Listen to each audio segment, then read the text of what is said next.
Hi ladies, welcome back to my channel. I'm Sherry Horner, and this channel is for women embracing the second phase of life, navigating, creating new things, going after that bucket list. Today I want to talk about my moms. If you love moms as much as I do, check out my video on how to propagate moms. So easy. I started with 4 colors and I continue to propagate. What was fun was I didn't know what colors they were. When you take the clippings to start them in the root starter, I didn't label them. So the fun part was waiting until they bloomed to see which colors that I had more of.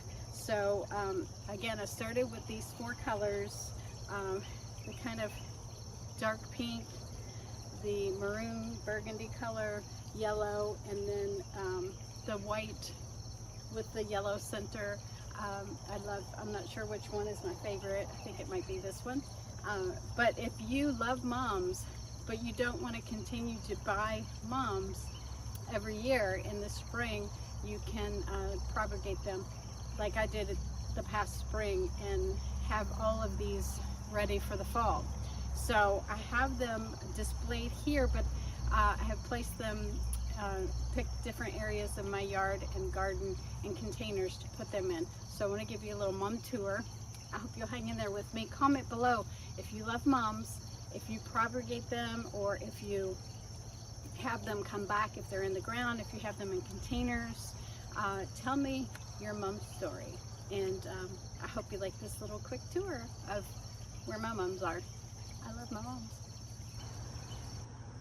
This yellow mom started last year as a little bitty mom I purchased at Walmart for $1.50. So I've grown it into multiple ones, or propagated. I call grow it because once I propagate it, it becomes my baby. This is an aster that I purchased this year, and I plan to propagate that too. I would love to have more of those in my landscape next year. I placed 2 of the baby mums in here in the trough. This is a hardy geranium, and it should bloom again any day now, but it blooms in the spring and sometimes it blooms again in the fall. But I put these in here. Now they get morning sun, so they're not growing as quickly as some of the others because they don't get full sun. So maybe pulling them out and putting them somewhere else. So I placed these mums near the fish pond, and I think that pink one may be my favorite. A yellow here and yellow there, so it kind of gives an even from side to side, a pop of yellow. It looks really good from a distance. Honestly, yellow, bright yellow, hasn't always been my favorite, but it really does pop from a distance. So if you want something to really stand out from a distance in your landscape or in a planter that's far away, put yellow, bright yellow. I really love it. I placed these by the potting shed. I really enjoy the way it looks from a distance. These burgundy color mums are in front of the garden. This started with 1 plant that was given to me 2 years ago from a client, and I took that 1 plant and propagated and made this one, and then last spring of 24, I propagated and made all the rest. So they produced so many that I put them in the raised bed, and I'm going to pull them out and put them in planters. So I have those. And the fun thing about not labeling is everything is a surprise. So these have already bloomed, and I'm suspicious that this one is a different color.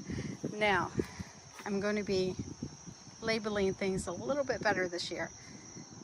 only my second year of gardening, so there's lots of experiments and lots of surprises, but lots of beautiful mums as well. Here's a planter. I have my mandevilla in. I love mandevilla because it blooms from the spring to the fall, and I put a mum in there, one that I propagated, not knowing what color it was going to be because I didn't label, and that's the color it came out. Here is an identical planter that has the mandevilla, and I put a mum in there, one that I propagated and didn't label, so I'm not sure what color it is going to be when it blooms. I have a lantern back there, and the planter looks really good. Anxious to see what color it's going to be, but that's the excitement of not labeling. This is another mom that I propagated from the original one. I think I should have trimmed them a little bit before they started to bloom. I didn't, but again, I'm new to gardening, so next year I'll know better. And here's another one that I propagated. This one's just starting to bloom, and I think it's going to be that dark pink one, and then another burgundy one.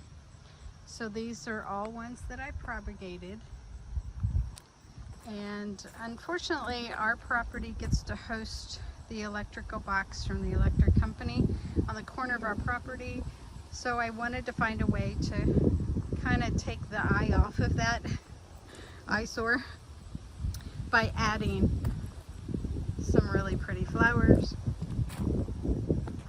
and give it a little interesting thing to look at versus the electrical box. So I hope you enjoyed the tour of my mums, and I want to encourage you to propagate your mums, and whether you're putting them in containers or in the ground, come spring, start to propagate them, and next fall have many more mums.